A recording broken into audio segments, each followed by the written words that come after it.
Okay,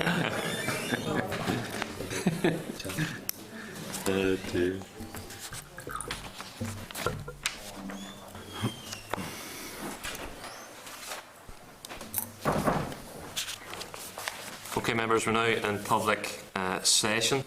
Can I advise members just of the background to this meeting? Members will be aware of the claims that were made last week in the Dáil by the TD Mick Wallace. There were a number of serious allegations relating to NAMA and the sale of the portfolio in the north. And also there were accusations pertaining to a bank account on the Isle of Man and a number of fees that were to come out of that account for fixers, etc. So there's been a plethora of claims and counterclaims by different parties involved in this case in recent days, and I certainly feel that the committee has a role to play. I think the committee should be responsible in what it does in terms of the work ahead. I don't think members should be controversial for the sake of it, and members will know that anyway. But I think the most important thing is to drill down and get to the details of this case. There is an issue of public confidence. There is an issue that has been raised in terms of some political involvement in this. We shouldn't prejudge that. We should ask the questions, uncover who was involved, whether it was untoward or not, and the only way to do that, in my view, is to identify now the parties that were involved, the parties that were privy to dealings regarding to this Isle of Man bank account, those involved around the sale of the portfolio, and to simply ask the questions that the public has, so that we can restore some public confidence and also bring some answers to the public, and if necessary pass that on if there are some untoward actions identified by the committee.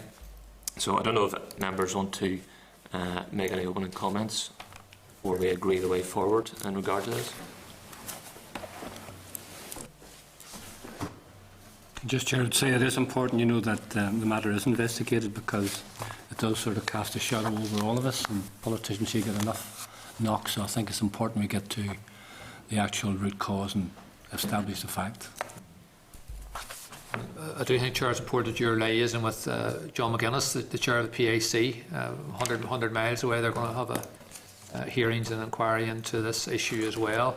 I think it's important that if that helps us get to the facts and the truth, that there's close cooperation between both committees. So hopefully that can be done in the time ahead. Okay. Deputy Chair. Thanks, Chair. Yeah, I think that we need to carry out a thorough investigation and to do our best to get to the root of the matter, to the truth of the matter. And from the point of view of public confidence, I think probably the sooner we do that, the better. But I don't think we should compromise thoroughness for, in the short term. Okay, Michaela. Yeah, Chair, thank you. I think also, just in light of what's been said, an open call should go out for anyone wanting and willing to come forward with any information to the committee. Okay. Can I remind members as well, on the public record, that we will be inviting a number of key players concerned, and I believe a number of these players have said that they have nothing to hide, they haven't done anything untoward, so there should be no issue with them attending the committee. But we do have the power to compel witnesses, so committee members should be mindful that yes, we will invite these members, but that if there is an indication that some of them may not cooperate or may not want to come to the committee, then we should certainly consider using those powers to compel those witnesses to come forward. I think as well that this is quite clearly anchored in terms of the statutory functions of the committee. And Dominic, you're absolutely right, in that we need to move swiftly in regard to this, because by the end of this week we may have yet another series of developments, as there seems to have been a drip feed of information pertaining to this saga over the past week alone.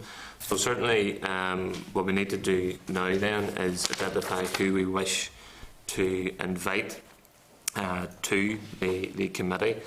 First and foremost, in terms of our statutory functions, we should invite the Department of Finance and Personnel.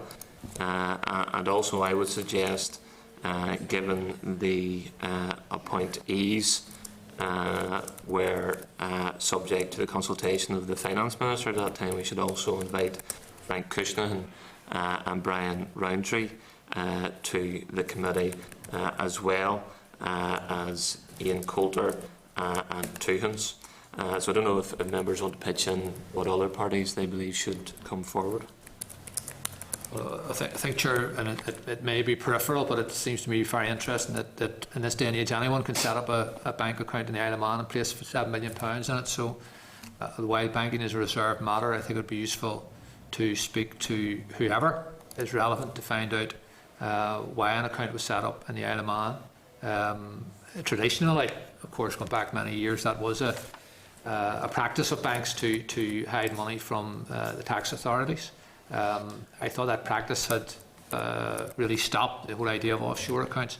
I do know if you're a bricklayer or a plasterer and you go into a bank and try and open a new account, there's a huge amount of bureaucracy and form filling and fact finding and so on. So I was surprised that a bank account could be set up apparently by a Belfast person and £7 million paid in it. So I don't know which bank it was.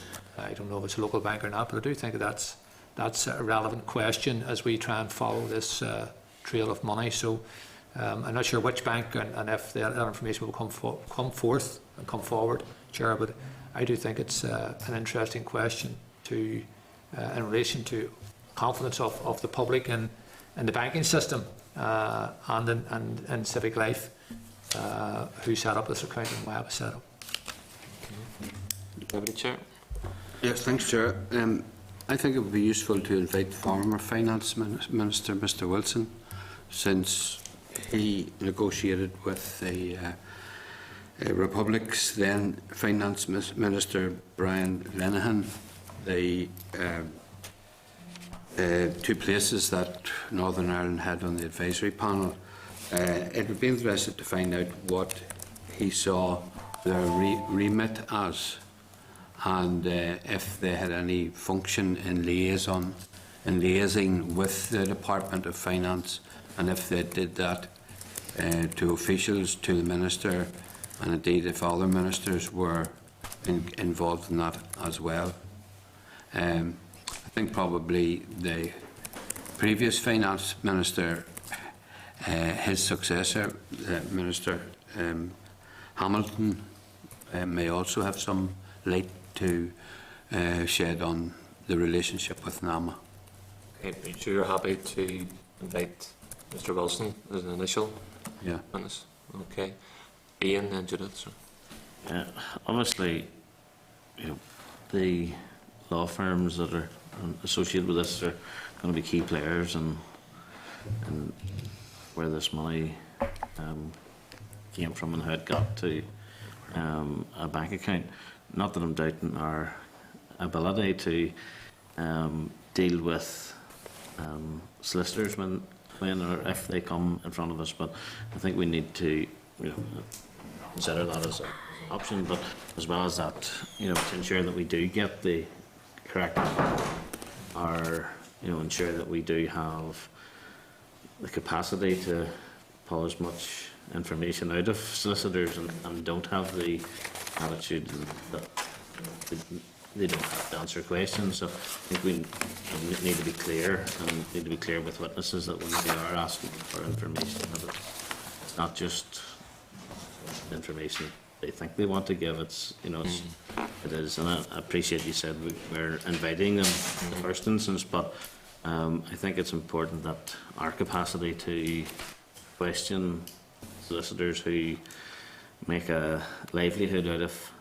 avoiding answering questions, you know, so I think we have to take that into consideration as well. Good point. Judith?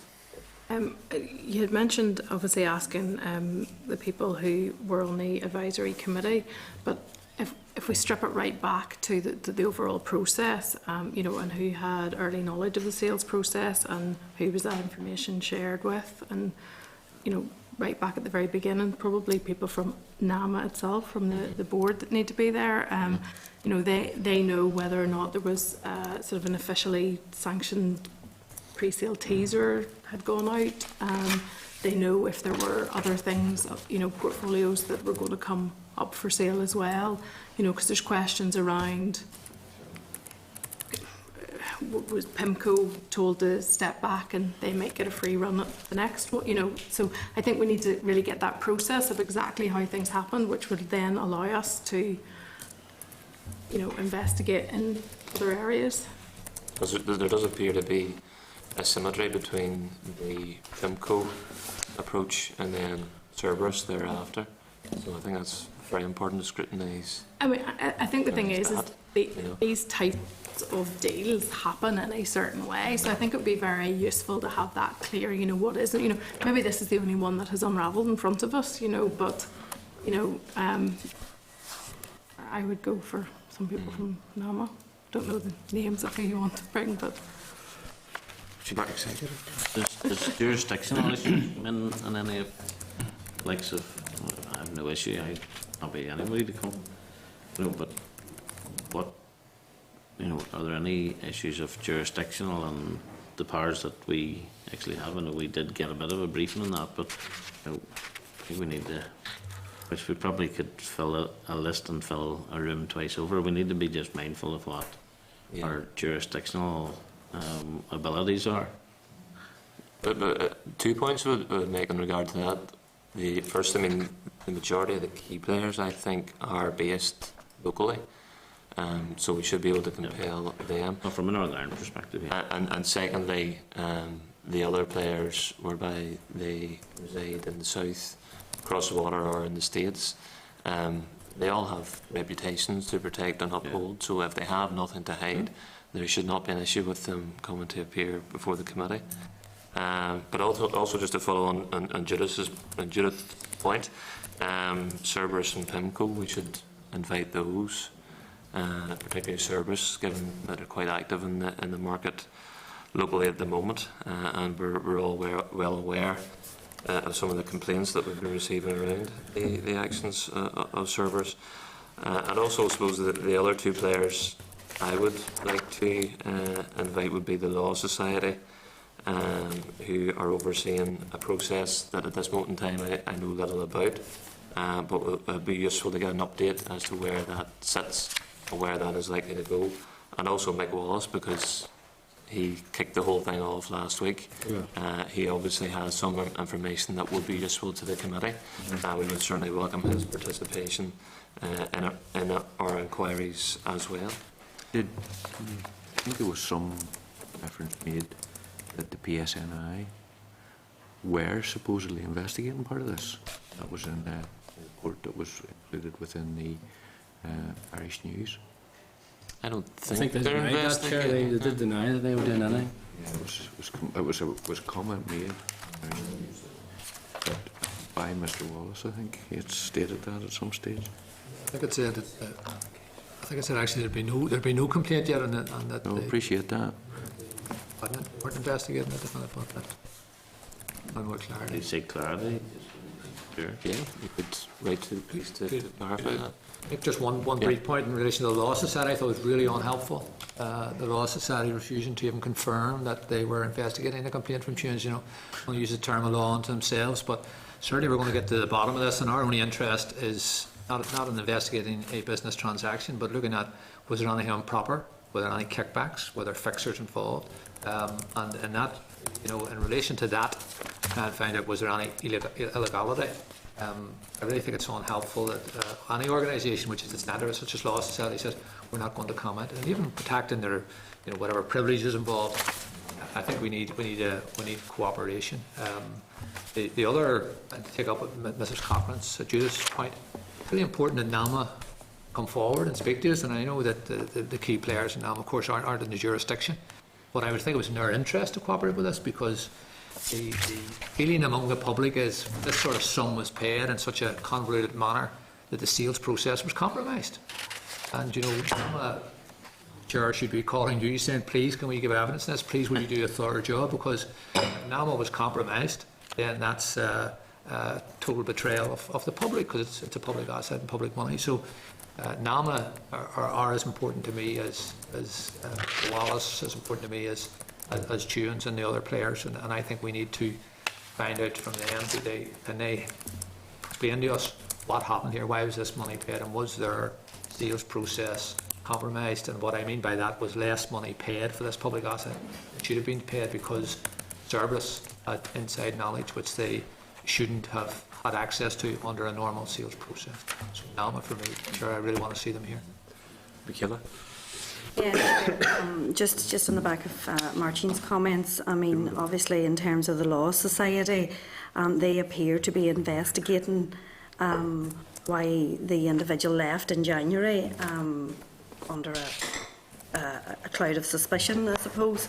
Tunes have confirmed that this is the case that they are investigating. But I think, as I said earlier, Chair, an open call should go out to anyone from any source that's, you know, that if they come forward with any information that they may have, be it under whistleblowing or otherwise, that they will be protected as well if they want to bring any of that information to yourself, to this committee. I think, you know, there's a critical time in this from the first approach was made to PIMCO right up until the sale was secured, and even after the sale was secured to Cerberus. And I think all those involved in that process during that timeline will be relevant to this inquiry. And that includes Brown Rudnick, who were Cerberus lawyers. Presumably they paid the 7 million, which ended up in the Isle of Man. So they have some relevance to us as well. But I would say it's worth scrutinise that particular period, and anyone who was involved will be in the PIMCO or the subsequent sale to Cerberus and the payments thereafter. Anyone involved in that process would be material witnesses to our work. Just on that point, Lazard Investment Bank obviously was one. I don't think we have them down there yet.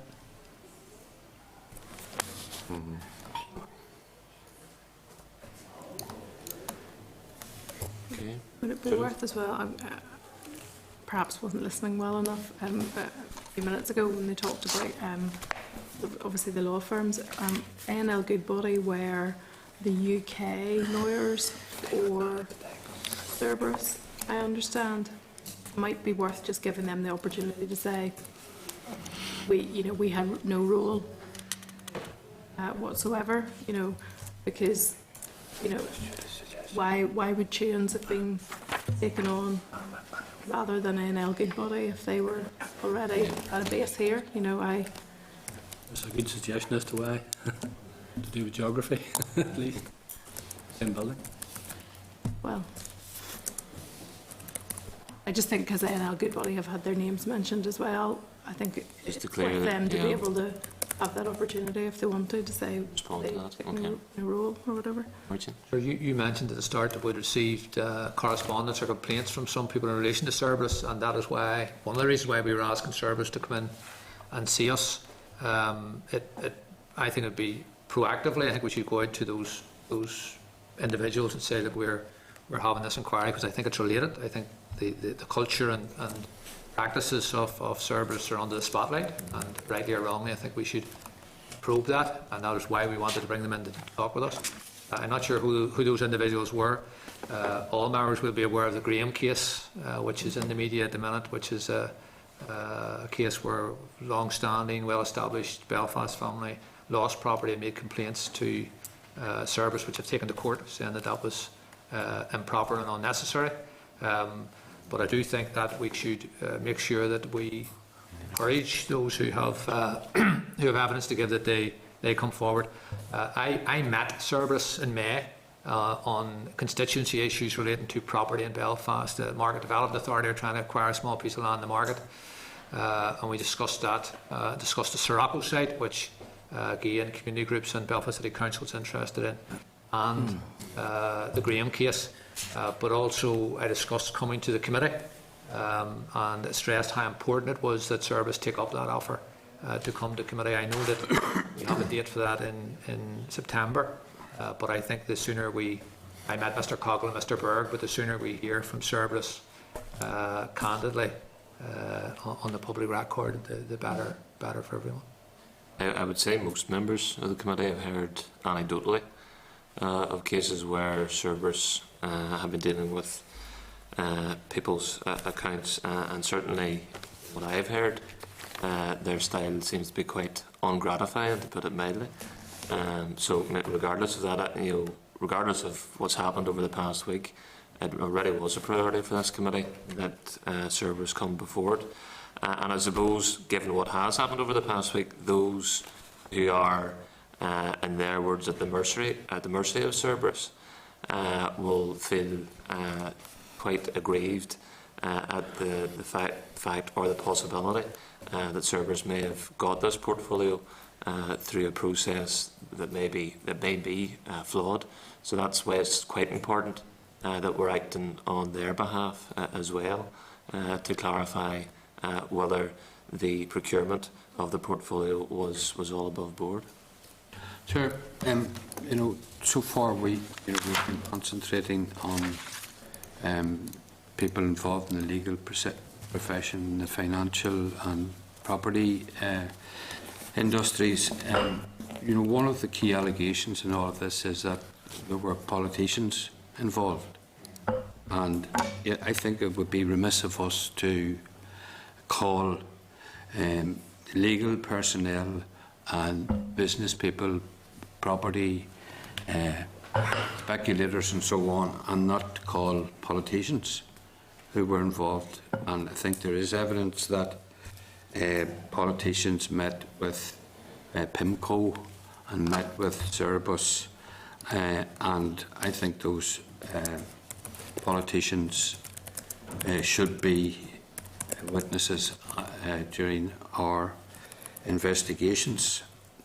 Otherwise, we would stand to be accused of calling all others except politicians to task. So Ian, you want to respond to that? I think there are those who we're aware of who've met with them, and I'm sure there could be those who have met them that we're not aware of. So I think there are those on the public record that have met them. How do we know unless individuals come out and say, like Martin, who's met with some of them, whilst we're not expressing concern about that, but you know what I mean. We could open up basically a question that every single, MLA or politician, MP, whatever it may be, who has had some dealings with them, we bring them before the committee. If everybody comes out and says at some point, well, I met them to discuss a constituency issue, well, did you have any discussions with them about another thing? And so I think we just need to clarify. Clearly what I mean is who had meetings with them pertinent to the sale of the NAMA Northern Ireland portfolio, not in relation to any matters outside of that. I think Mr. Bradley's point's well made, Chair. There certainly should be anyone who has information to give us which will shed light on this sale, which may or may not be, you used the word flawed, which is probably the most generous word that could be used, but I think anyone who has information about that, whatever area they're in, including politics, should be brought forward and should be asked to cooperate. I'm sure they will cooperate. I mean, 2 points I would make in regard to I mean, obviously, we wouldn't be fully aware of what politicians have held any of those meetings, but we are making a public call here today that if any elected representatives have held meetings, if they have any information that is of relevance to the committee, they should bring it forward and bring it forward now, and not say somewhere down the line that they weren't aware of this call for information. And secondly, we are aware that there are rumours. There are rumours circulating. Some have been referred to in newspapers and others. We're all aware of that. But the best way to uncover whether those rumours are true or not is to speak to some of these witnesses. So I think the sooner we get some of the key witnesses before us, then that can help us move on to a second stage whereby we may be in a position to call individual politicians if that would be necessary. Okay. Okay, members, content with the list of witnesses identified? In terms of when these hearings be held, one option might be to schedule hearings for Wednesday and Thursday of next week in the first instance, if members are agreeable. I know there's a public holiday coming up next weekend, so I'm sure some members might be busy on Monday. I think the week after that would make more sense, Chair. You're talking about next year, talking about the 14th, 15th, 15th, 16th? Yeah, I'm just keen to try and get people in as soon as possible, given this could move quite quickly. I think there's merit in trying to get this cleared up, because there is a lot of rumour, and while there is that, there's enough of a cloud hanging over this place with a view to everything that goes on, and now to have implications that there's a politician potentially involved in what is a dirty scheme, and potentially how that could impact upon how this institution is viewed, and albeit probably not very well at the moment, I think it's vitally important that we move as quickly as possible to get some resolution to the matter, and I think that is the best way forward. So I appreciate that not everybody will be available, but I think we still have to push on ahead with those that are here. We can agree those dates, but with the provision of flexibility as well. I mean, obviously some of these witnesses may only be available on certain dates, so I will make arrangement that the Secretariat will keep in contact regularly with members to try and get a date that suits everybody best. Also as well, can I propose the committee continue to follow the generally applied principle of taking oral hearings in open session, given the public interest in regard to this issue? Agreed. Just quickly, Lizards was mentioned in this, and they should certainly be invited as well. They ran the competition. I know that we mentioned a lot of people, but Lizards would seem to me that they would have a particular interest in this as well. Yeah. Also, in terms of enacting in the interest of transparency, can I propose the committee publish on its webpage all correspondence between the committee and DFP in relation to NAMA and between the committee and Cerberus? Agreed. Can I maybe, PREMCO seems to be an area that I think their initial involvement within the thing, it seems to be peculiar to me why they stepped aside. Being the lead at one stage to all of a sudden, and I think the word used, I'm not sure whether it was used in the Dáil or not, was surprising winners of the tender. So, I'm using that point, surprise and service approach and what happened. If it might be, I don't know whether we can or cannot, but it would be nice to just get some input from somebody who represented PEMCO at that time. Cerebus was the highest bidder. Pardon? Cerebus was the highest bidder. PIMCO withdrew, or PIMCO were asked to withdraw by NAMA. That's what happened. Okay, and I seek agreement in order to facilitate the previous point that the committee formally requests that the clerk provides the relevant unpublished and non-confidential papers from the previous mandate. Agreed? Agreed. Okay. Also, can I seek agreement to commission Assembly Research to prepare a timeline of events and lines of questioning for oral hearings? I think timeline's crucial in all of this. Yeah, and sure, you know, as I said earlier, not just the timeline, but the people, including politicians who were involved in various meetings, etc., during that timeline. Members agreed? Agreed. Any other business? Consent. Can I advise members of confirmation of the next meeting will issue as soon as possible from Secretariat? Thank you, Chair. This is the Northern Ireland Assembly Committee Room 30. This is the Northern Ireland Assembly Committee Room